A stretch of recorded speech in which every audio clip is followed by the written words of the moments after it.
I have an idea of fun as jumping about and everything. So a fun time was basically on the Triple R Light Fantastic set where all the Learys are jumping about, and there's a big bridge but no water, and there's a sewer which we come out of after sliding down a pole, and there's a lot of stuff. Mary Poppins does magic and everything, and she uses that to bring joy into everyone's life, and we go inside bowls, and we go flying up on balloons and everything, and we basically just need her. Triple Little Light Fantastic is an amazing, amazing dance routine that all the Learys have arranged. And when you get there, there are these Learys, and then the lights start going off, and they're all in different poses, and then all the lights start flashing, and then it goes bright, and then they're all just doing these amazing tricks. There are some backflips, front flips, aerials, and there are pirouettes, and huge, great stag leaps, and it's so, so, so amazing. My favourite is A Cover Is Not the Book, which is sung by Emily and Lynn at the Royal Doulton Music Hall. And I like it because there are lots of different songs, and it's quite cheeky.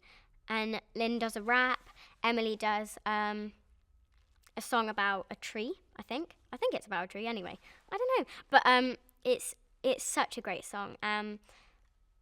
Me, Georgie and John all have to sing a song called Where the Lost Things Go, which is what Mary Poppins sung to us in the nursery, because our father has told us off because we ran at the bank, and he gets upset because he's talking about the mother, and we sing him a little song, and it's really, really lovely, and the lines, it just really connects. It's such a beautiful song.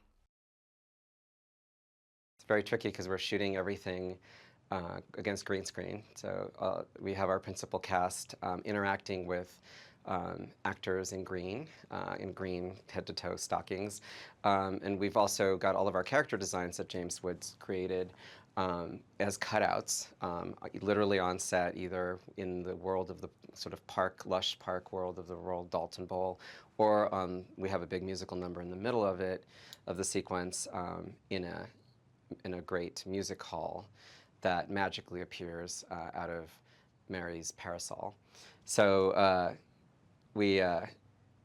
in shooting all of this was just a challenge because we're used to, in animation, you're used to kind of creating everything. Well, you create everything from scratch, but your entire world, it's a little bit boundless because you can pretty much make everything as big or as small or as infinite as you like.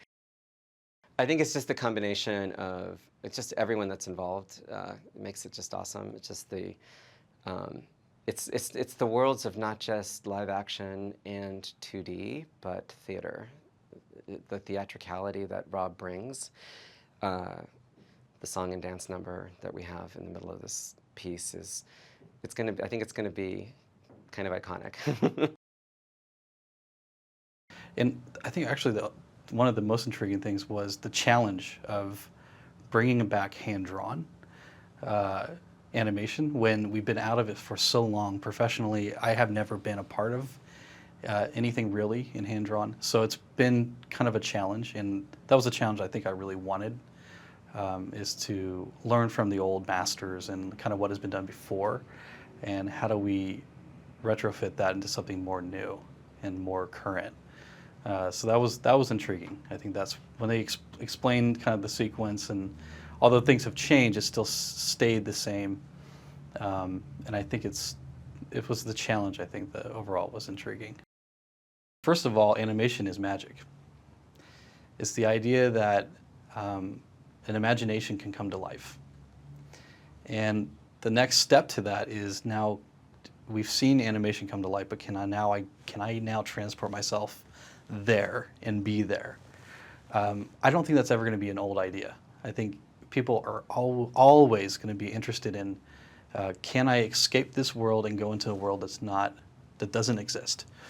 And more importantly, can I go in this world that doesn't exist and feel like it's there, that I'm there? I transported? So I think the short answer is magic. I think that's what we want. And we want you to forget that it's not real. I think we want you to believe that it exists, and I think people want that. Working with Sandy Powell, she came up with this great idea to actually paint the clothing. And first we were like, what? That seems like, it was an idea we kind of kicked around. Is there something we can do with the actors to make them feel more like they fit in the world? And then when she painted the clothing, and then we saw those tests, we went, oh my God, that is why they made these clothes really loud in the original. And this is working so perfectly to sandwich them into this world, or just seat them into this world so believably. So you need to make it's instantly magical, and it's also instant, but you have to make it still believable that they are there.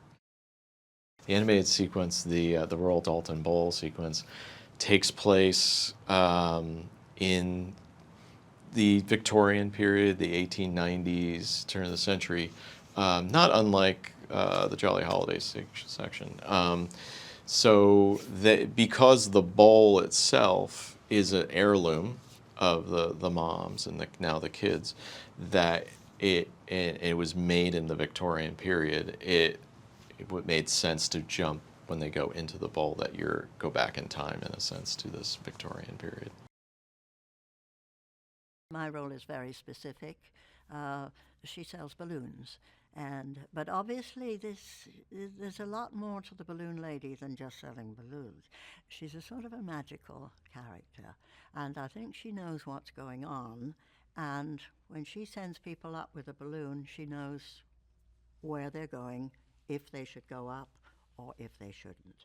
And so in that respect, there's something a little bit mysterious and interesting about her, and that certainly appealed to me. Mystery is my business, as you know. You have to have a touch of the craziness, quite frankly, you do. You have to have the imagination required to take on the attitudes of a character that has no relation to reality, If you think about it, the balloon lady is rather mysterious, which makes her interesting from my point of view. And but you have to think in those terms. You have to believe. You have to believe in the magic. You have to believe in all of the qualities that I think most of the Disney movies are infused with. It's all imagination. It's all about children's imagination, and they bring it off, and they never sort of make a dull movie.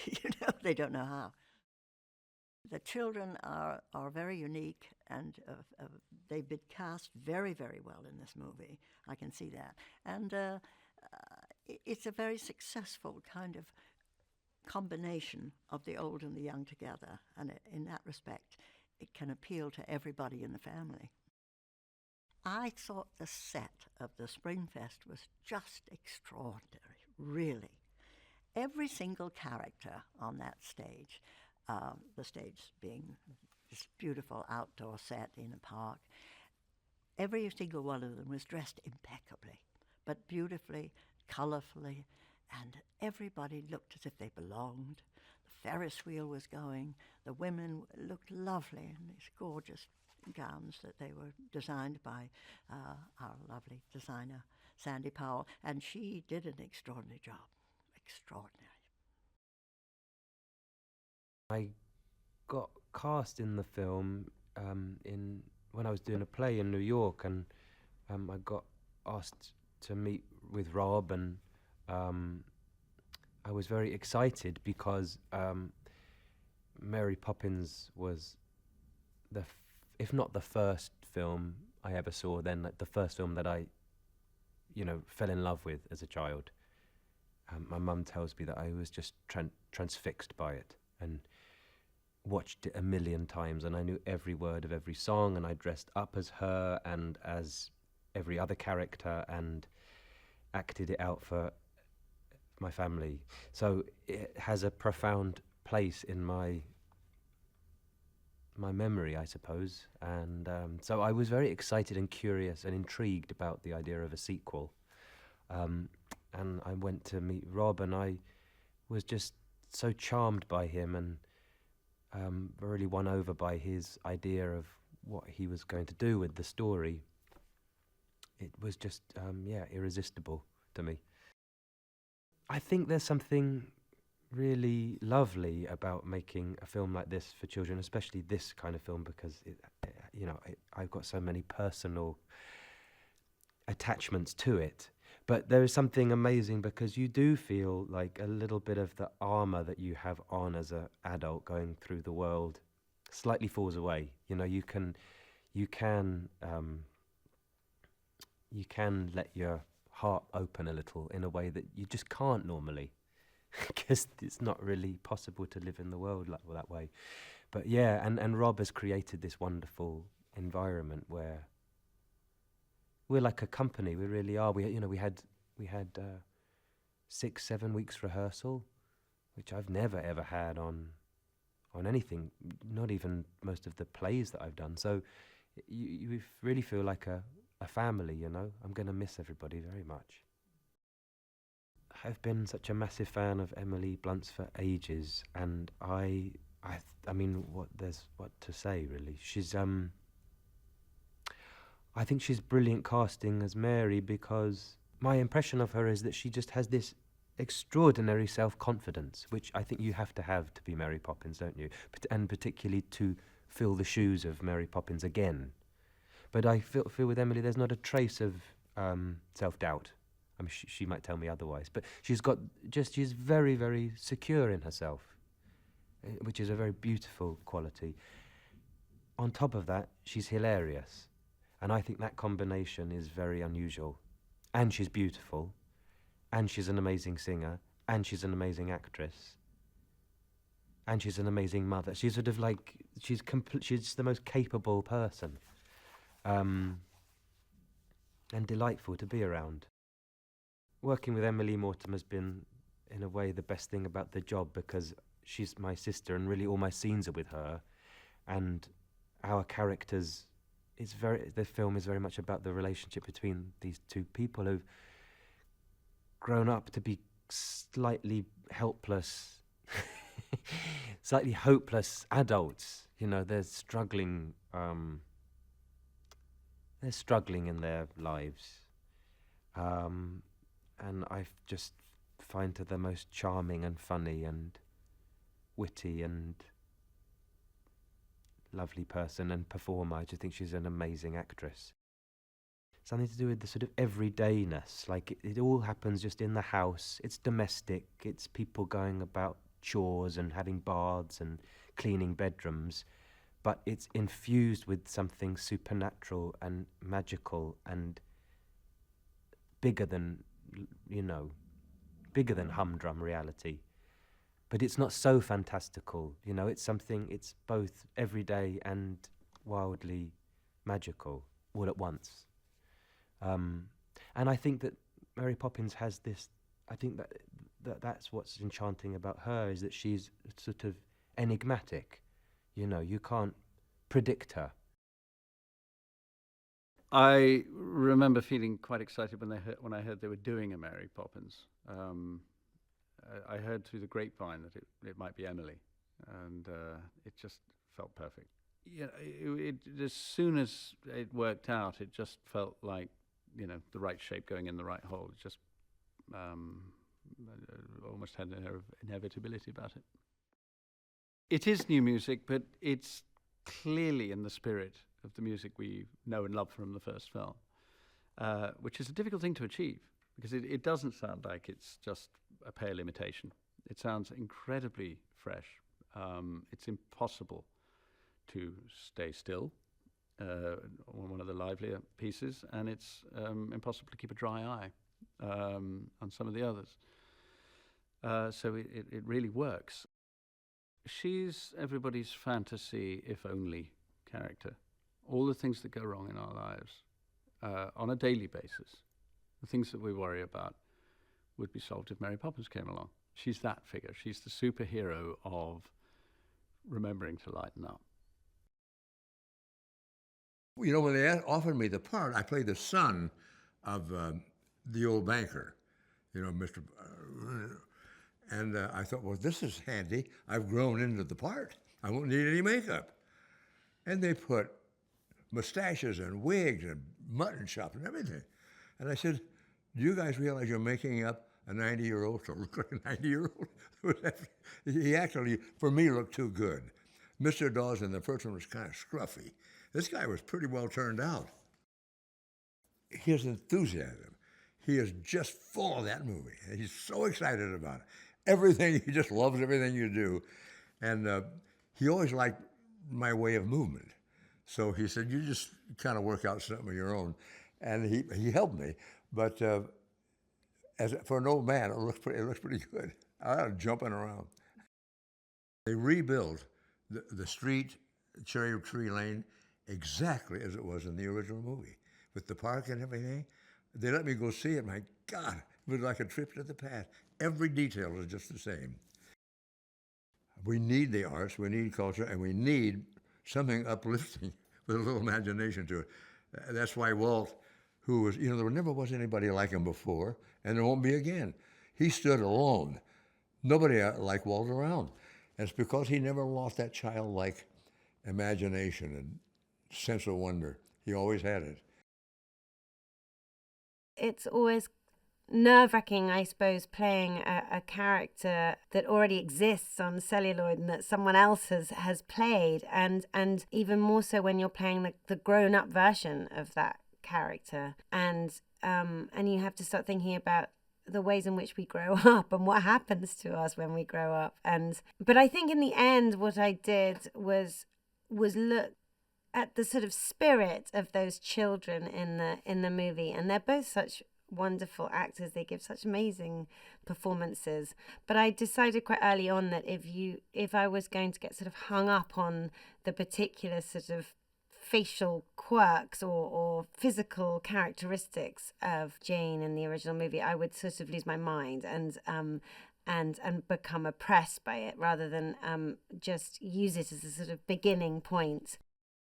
Part of knocking them into shape, you know, on the one hand, very practically sort of helping in this magic way for us to come up with the money to keep the house, but on a deeper level, helping Michael to reconnect with what it is to be a child and his childhood sort of imagination and joy, which he's lost in the, you know, intervening years, particularly since his wife has died.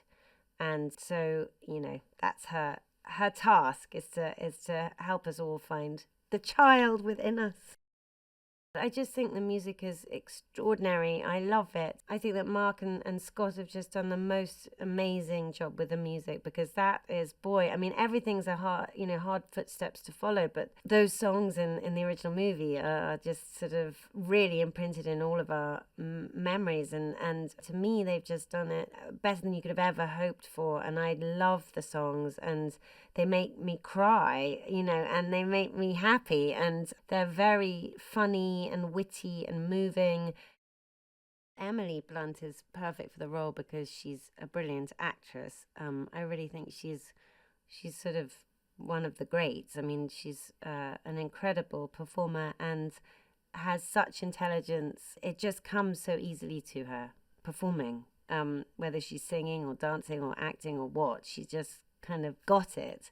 Also, she's particularly suited to this part. There's something so great about watching her be Mary, because she's not scared to be the kind of austere Mary, and she's a daring performer, so she's not scared to sort of not, you know, to not sugarcoat the character and make her at times quite formidable.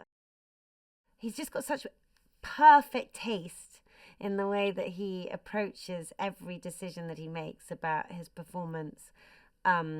He manages to give just the most artful, considered, deep, penetrating performance without being at all stuffy or full of himself or annoying. All the actors on this film that Rob has collected share that there's something so sort of unfull of themselves. They're just really nice and easygoing and not showy offy at all.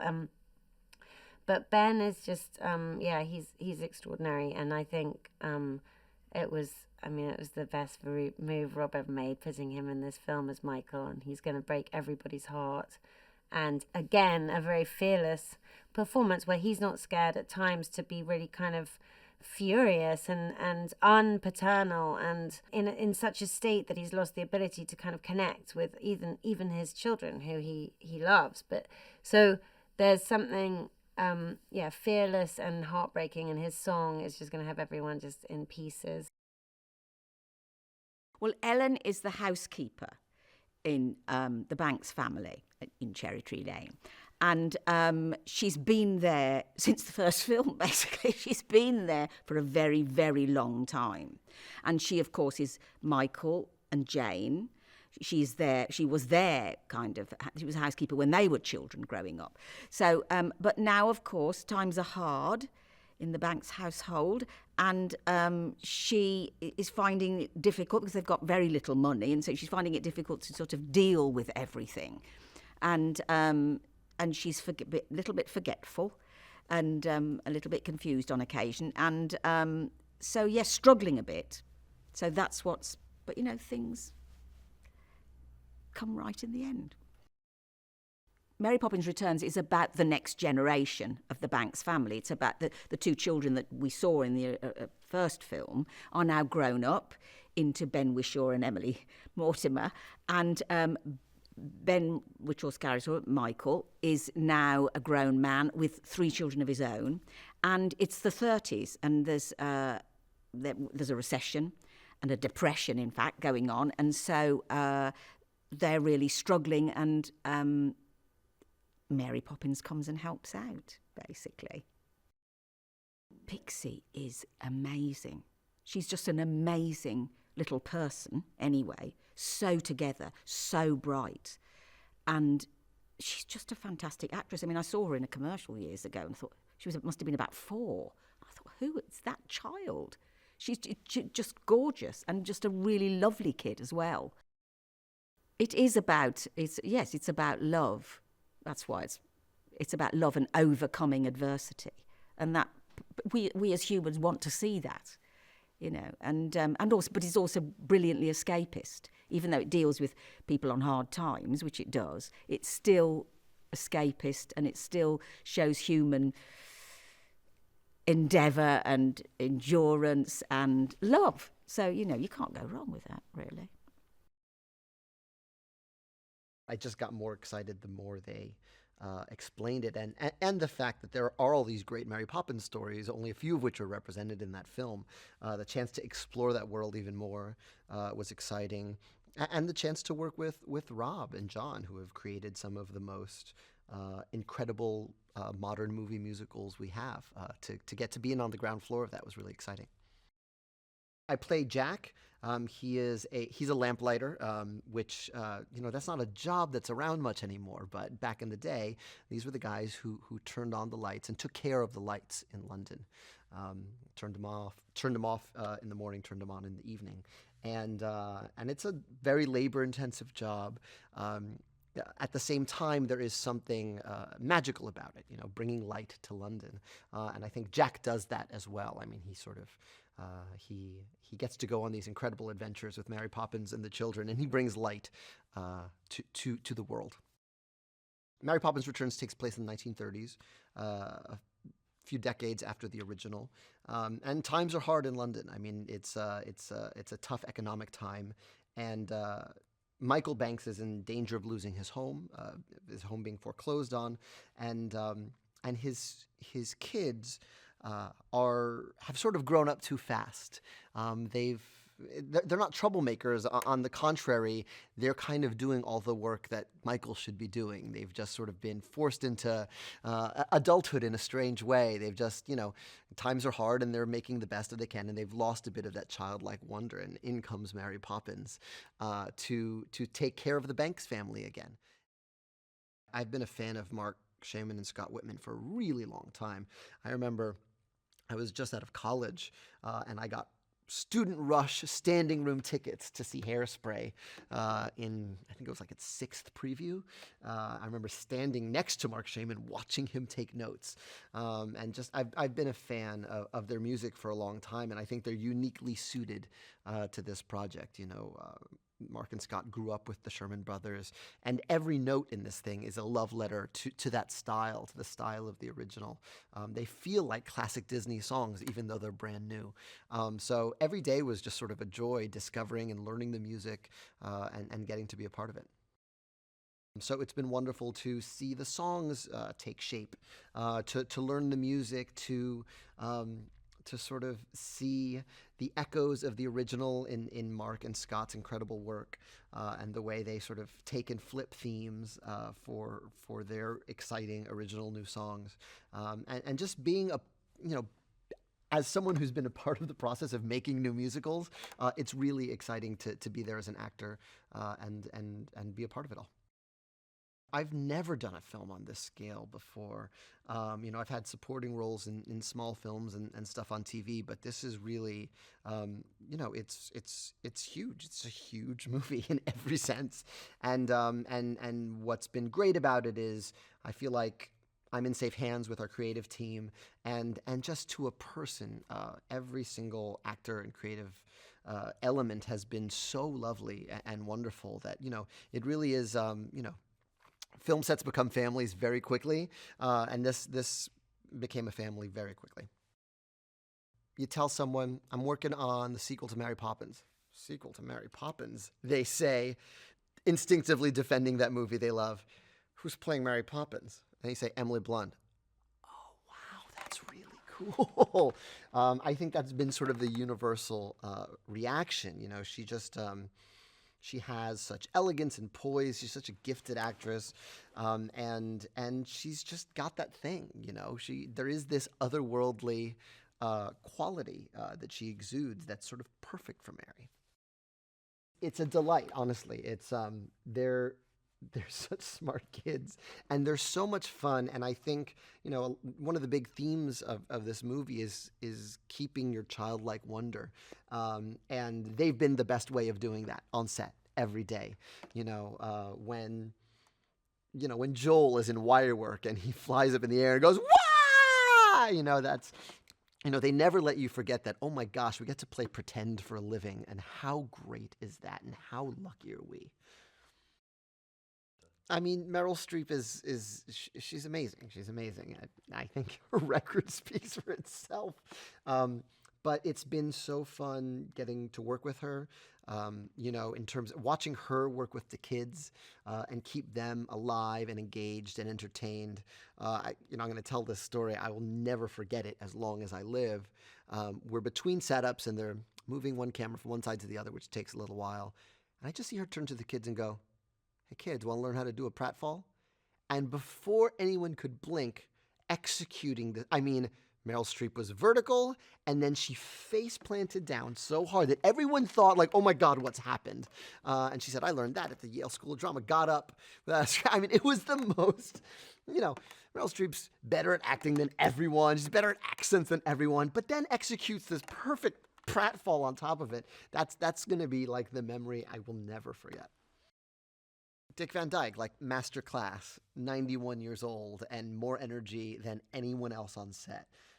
It's thrilling to watch him work. I had the good fortune of sort of, between takes, I was just asking him all these questions about Bye Bye Birdie and Dick Van Dyke Show. That was one heck of a run he had, going from originating the Broadway role in Bye Bye Birdie, and then going right to Dick Van Dyke Show, shooting Mary Poppins in his hiatus from the Dick Van Dyke Show. You think you're busy. And so it was amazing just sort of hearing stories from that original, and then also watching him just light up the screen. I think they were some of the most emotional days we had shooting this film, working with him and watching, just by virtue of his presence, connecting us to that original. Shutting down Buckingham Palace to take 100 bicycles down the Mall. That's not your everyday day at the office. That was a very thrilling night. And I'll never forget sort of checking in to see, is the Queen home? Is she watching what's going on out here? That was a very exciting day. To, just shots of me alone on a bicycle, biking near London Bridge and biking on Borough Market and going near St. Paul's Cathedral. That's all been very exciting. He's so, one of the biggest reasons I said yes to this, in addition to getting to be a part of the legacy of Mary Poppins and these incredible stories, is to watch Rob Marshall work. He's a wizard to me. Him and John, the way they evoke music on screen is always so thrilling and exciting. And always in control and beautiful and almost painterly. And so I wanted to see him at work, and I wanted to see the collaboration that led to that, because I'm such an admirer of his films. And so, I think one of the things that's kind of great about Mary Poppins is she sort of never talks down to the kids. She has this way of injecting fun and joy into the world, but so much of that is about just flipping your perspective on the world as it is, as taking challenges and taking, the mundane or the difficult, and flipping your viewpoint, and suddenly it's a magical place. A bath becomes an adventure, cleaning your room becomes a thrilling musical number, getting lost becomes an opportunity. That's that notion of the way you see the world affects how you live in it and affects how you treat others. I think it's more important now than ever. For me, I think the lesson of this film is, it is about perspective. It is about cherishing what you have. It is about the way you choose to experience something affects your life and your family and your outset. The Banks family faces many challenges in this film, but I think what they realize at the end is they have each other, and that's what matters, and that's more important than any material thing. I play a kind of a crazy character who is an amalgam of Rob Marshall's imagination and P.L. Travers. So it's, if they had a baby, that would be Tatiana Antanasia Kozitori Topo-Trepelovsky is her name. And she is Mary Poppins' cousin, many times removed.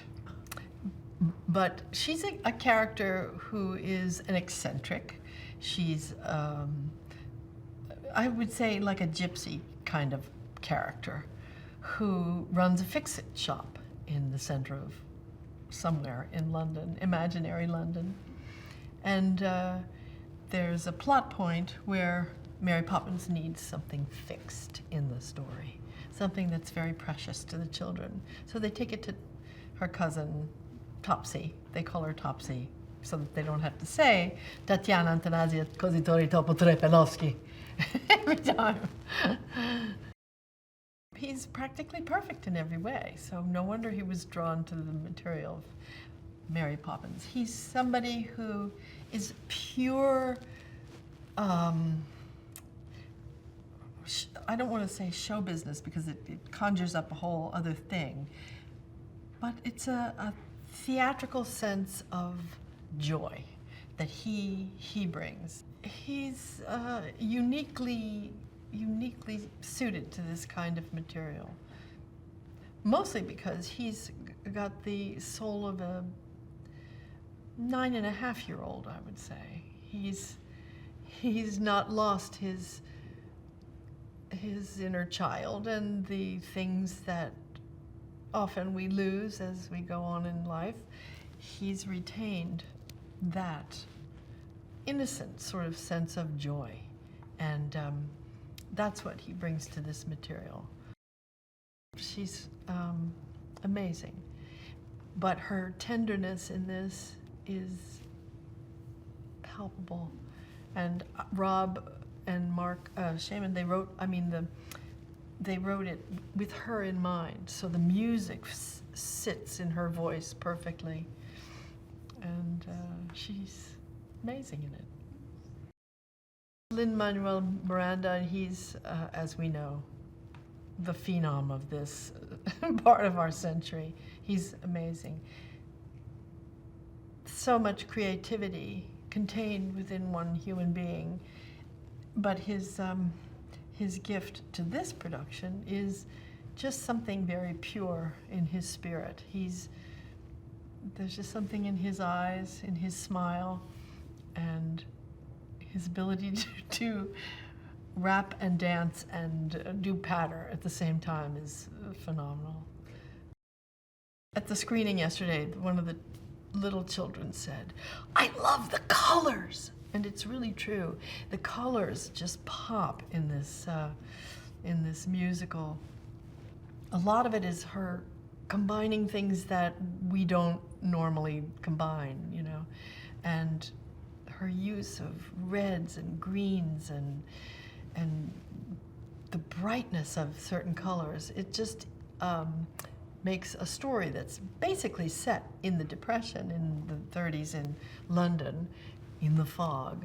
It makes it just, it gives you the sense of the power of the imagination to color your world and your life and to give you happiness. So, yeah, she's an amazing designer. You see a woman whose world is turned upside down every second Wednesday of the month. And she, I mean, literally, her house turns upside down. And so she has to live, you know, sort of on her ceiling.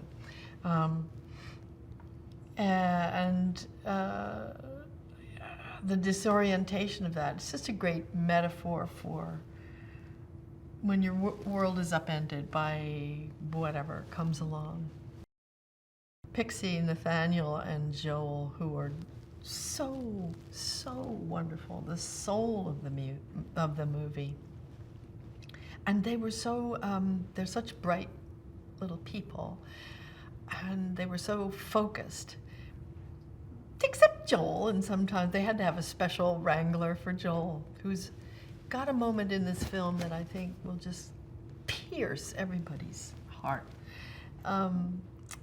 But they were so focused and smart and interested. He always had ideas about how things should be staged. I think he was 4, you know, when they began. I think the great fun is just going with it and flying with it and not parsing it, analyzing it, taking it apart. Magic is magic, you know. Don't look too hard. Mary Poppins dunks George in the bath, and I can't see him, so I go under to see where he's gone, and then Annabelle follows, and suddenly we're in a big magical ocean that just came out of nowhere, and we see a pirate ship, we see dolphins, we go up and floating in bubbles. It's really fun. Mary Poppins brings joy into our lives because she makes every game like every chore like a game. It's like an old-fashioned board game to football, scoring goals, and it's just a whole lot of fun. And we're happy, very, very happy, and we can't think of a life without her. That's how she brings joy into our lives. This film takes place years later in the midst of the Depression, when Jane and Michael Banks have grown up and taken over the house. And we wanted to find a reason for Mary Poppins to have to return. And in that, we realized that some of the joy and magic of that original story had to have left. We had to find those reasons for her to come back and take care of the Banks children. So we were looking for a story that showed that the world was not perfect, that maybe the paint was starting to peel in the hallway of that beautiful home, that the days of the successful banker who only needed to learn how to love his family, were gone. And now it was another generation, and they had to find their own way back to happiness, and they needed Mary Poppins for it. So that began our journey, really finding out what that was that they needed. And so it was a darker story. It was a magic collaboration with Marc, Shaiman, Scott Whitman, the composer and the lyricist, and Rob Marshall, the director, and John DeLuca, the producer. We all sat in a room together, and I would write a scene knowing that we wanted to have a song somewhere at this point in the film. And I would write up to where I thought the story began or the song kicked in, but then I'd keep writing and kind of say, and then this happens, and then I think they talk about that. And I would hand over what I did to Rob and to Marc and Scott, and they would say, you know, we need this much, or we need a little more, or we can start the music under this, and then we're going to take over right here.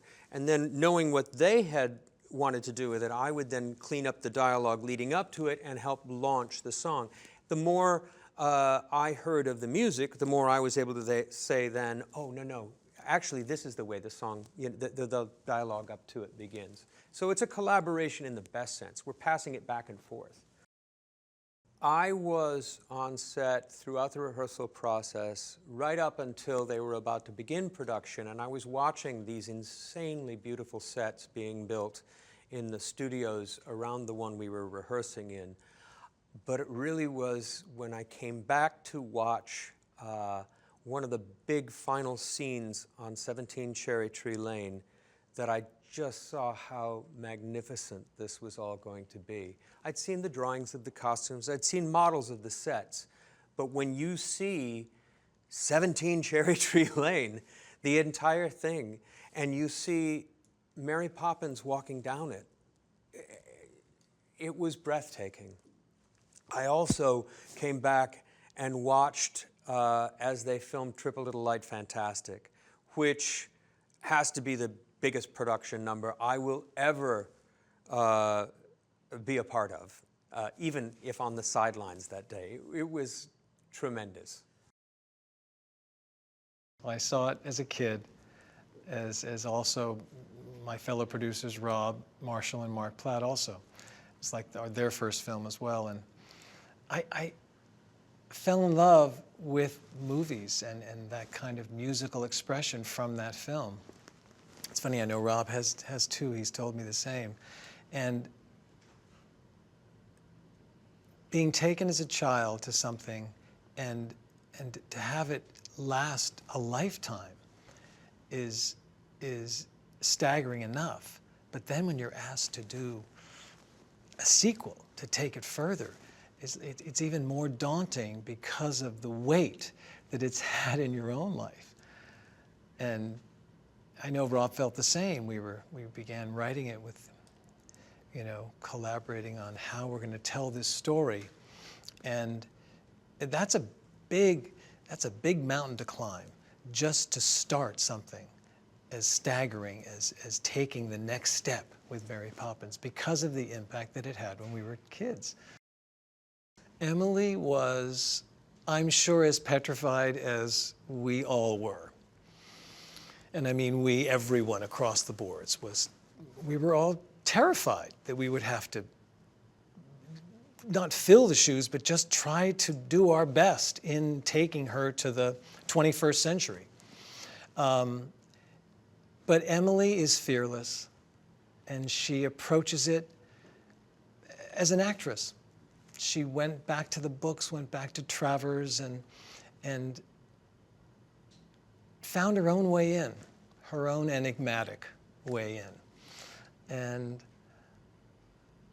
it takes a lot of guts, courage to be able to do that. I mean, I know a lot of people said, how could anyone, how could she? But she just kind of put her blinders on and did the work, as we all tried to do. And we didn't compare, we didn't contrast, we just went straight ahead. And she, with a smile, it's like, you're kidding me, right? yes, I'll do it, and leapt in, as she does with everything, with a kind of optimism, intelligent optimism. And she's very pragmatic, understood the challenges, but dove in head first. Lin has a natural charm and ease and confidence in him, and also this childlike elf that just is always there. And we knew that was crucial for this character. He's a smart actor in that he finds who the character is in him and doesn't put on, he doesn't fake it. And which is just so genuine and charming, but it's that childlike quality he has, which is so important to the film.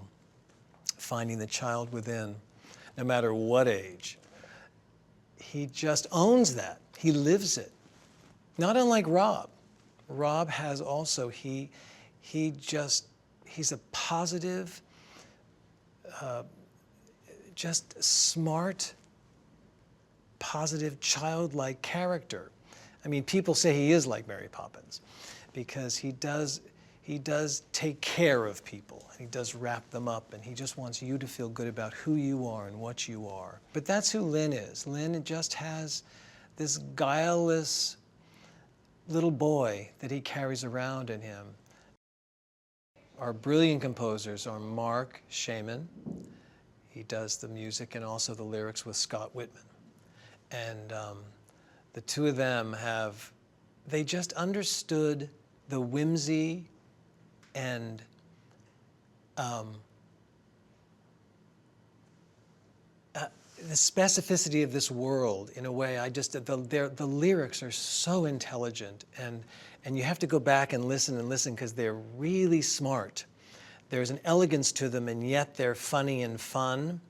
And to create a score like this that's so integral to the plot, it's like I almost don't want people to hear the songs until they see the movie because it's part of the whole.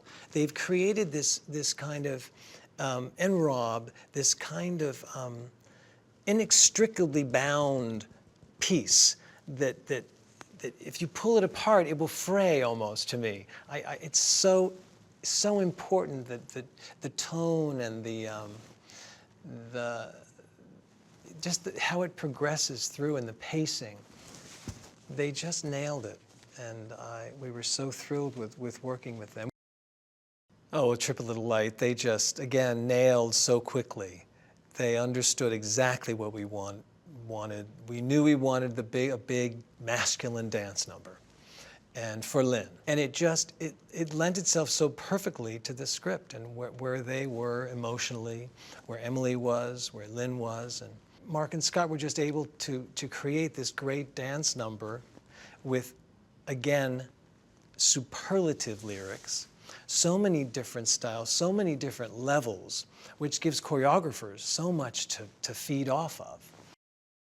Creating for the CGI and the animation was a step in the unknown. We'd never done animation. We'd done CGI, not as much as this, but never tackled animation.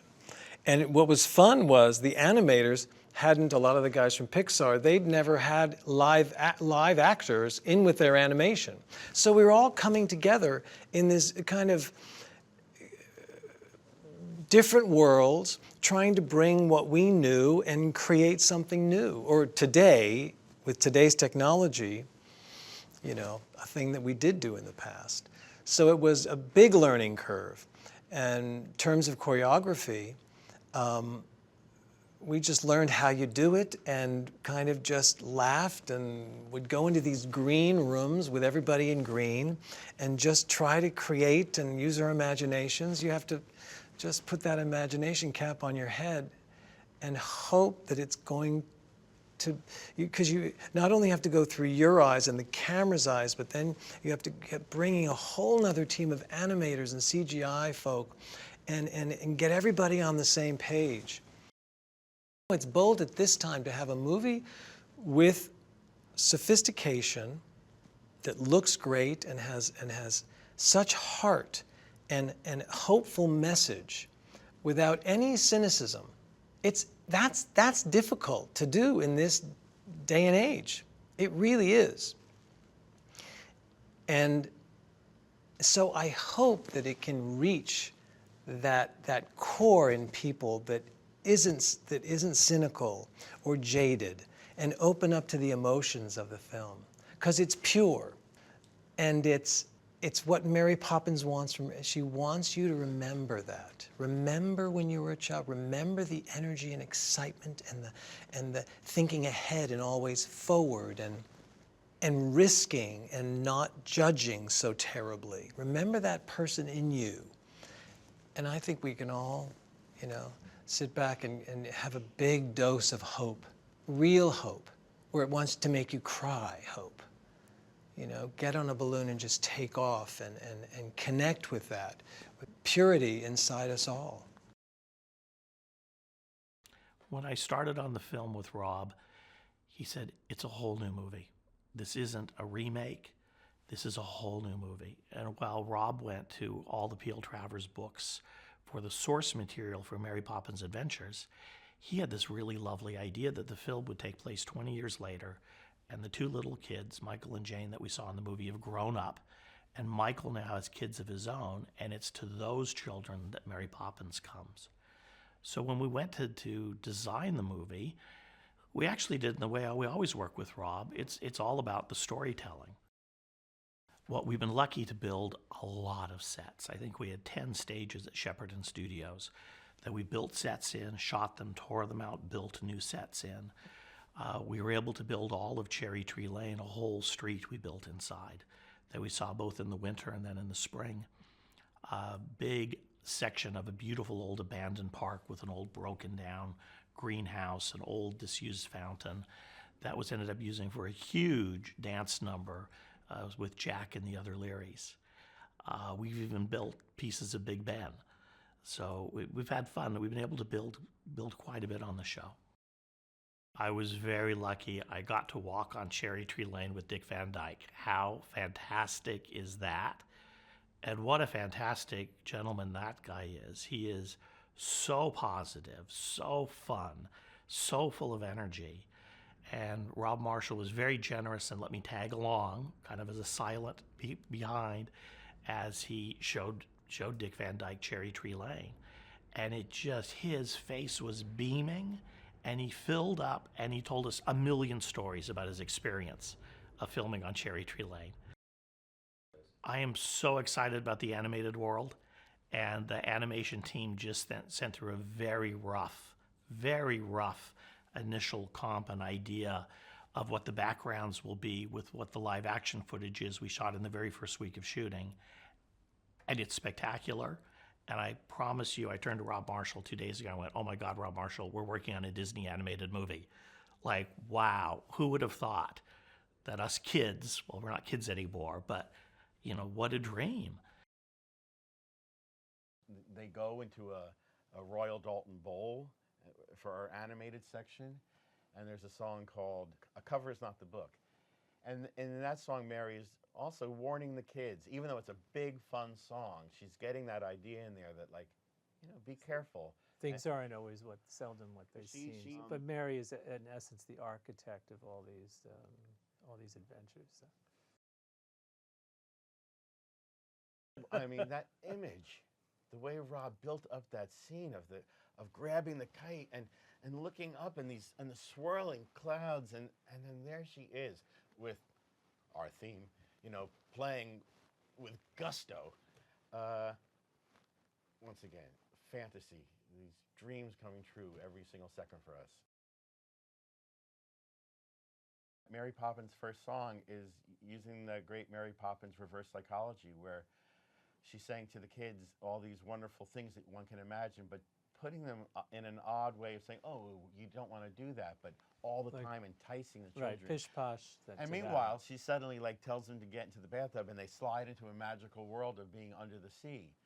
And yet she's still saying, oh, you don't want to use your imagination for anything fanciful, But suddenly they're swimming, they're seeing all the people in their neighborhood underneath the water, and then suddenly they're on top of the water with London out of soap bubbles, and the kids are hooked on Mary Poppins from that point on.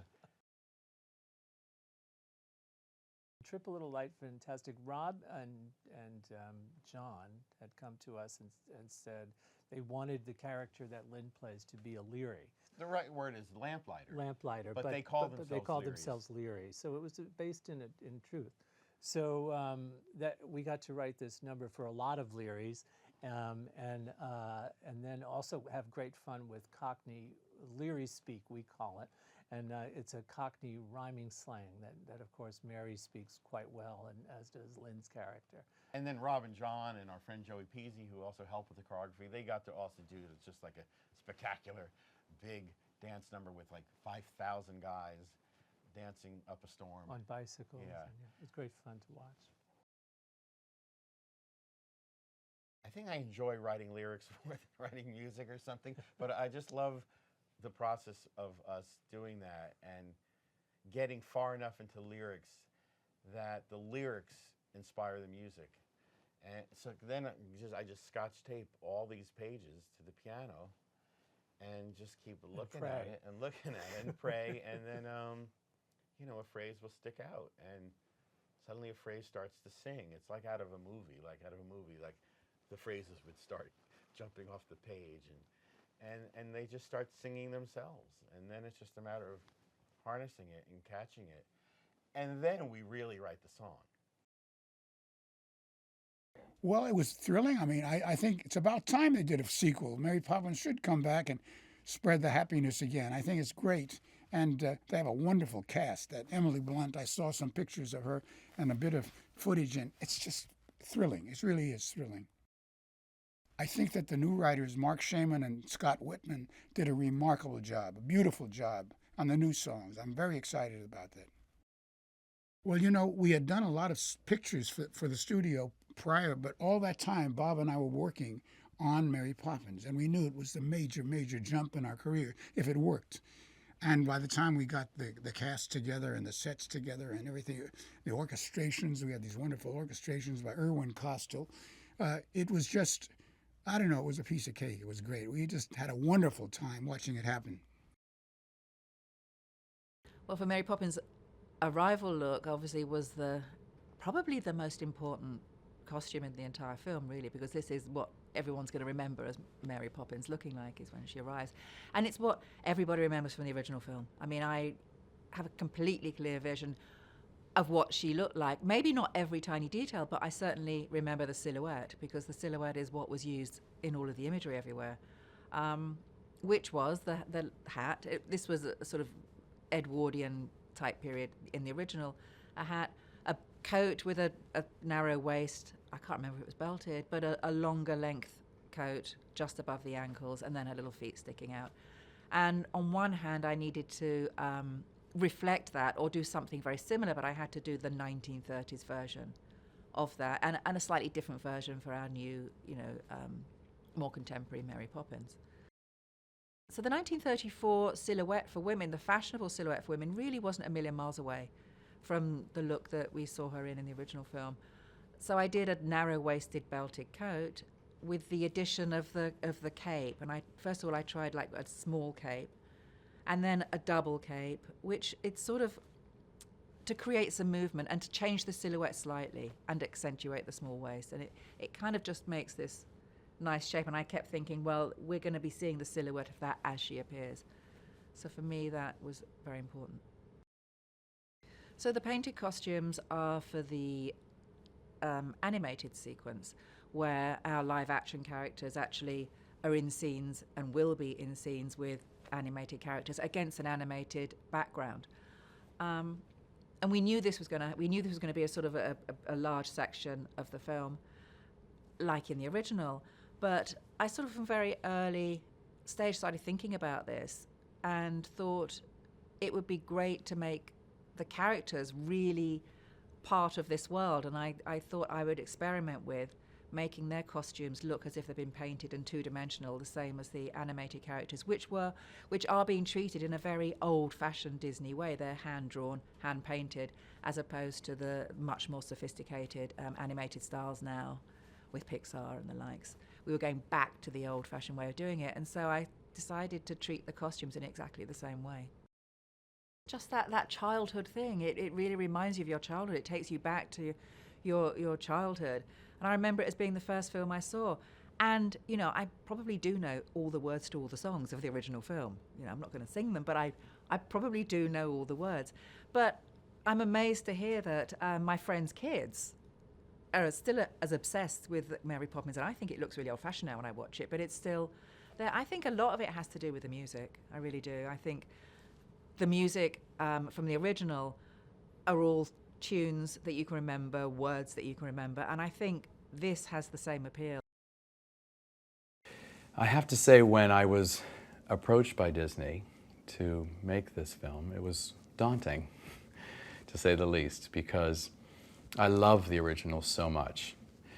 But I did feel that I wanted to make sure it was treated with great care if they were to do a sequel. And you know, there are 8 books.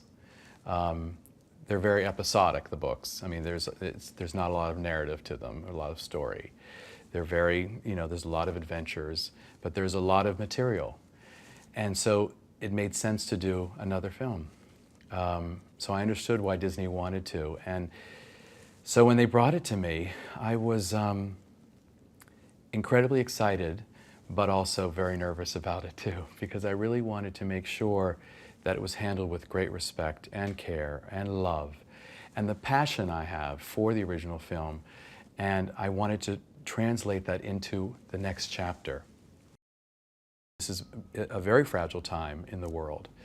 And so that we can find that light with a family that's struggling to deal with a loss, but also deal with the Depression era. And how do you find joy in that kind of world? Well, you need a Mary Poppins to come to help guide you.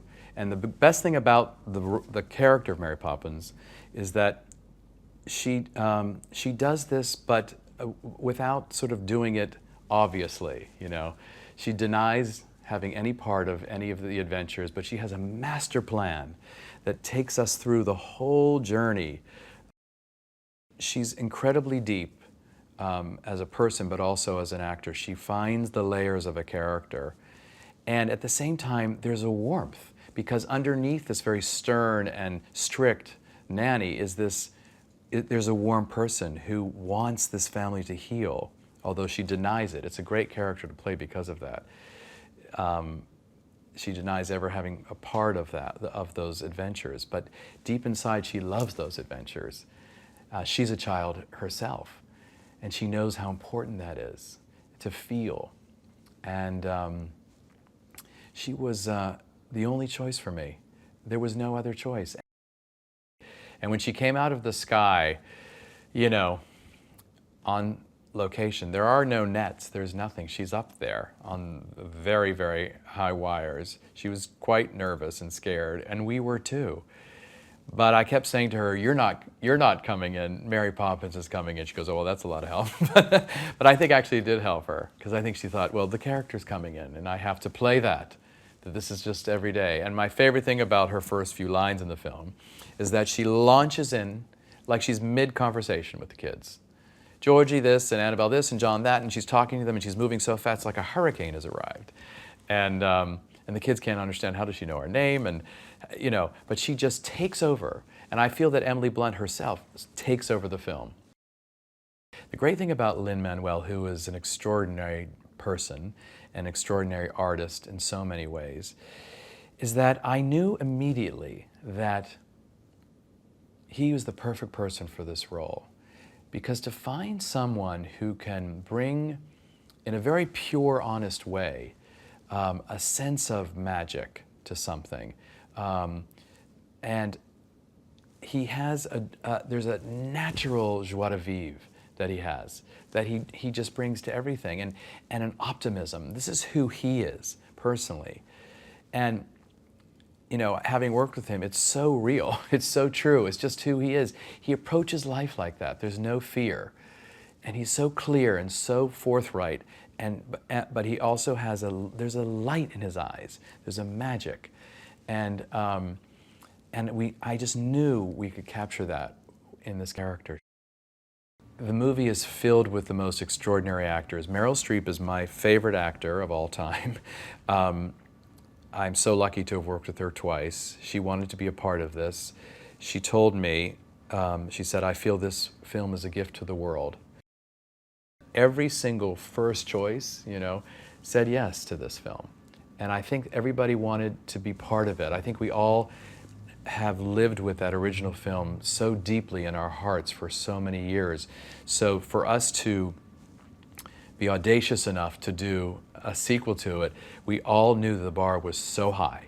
So we wanted to make sure that we were working together, all of us, and not just myself, but our entire team and all the actors knew that we had to reach as high as we possibly could to, I guess, in a way, honor the original film and make it worth people coming to see this sequel. What's interesting about the production design, I made a decision early on that I really wanted to bring reality to the film, so that in juxtaposition with these great fantasies, there would be two worlds.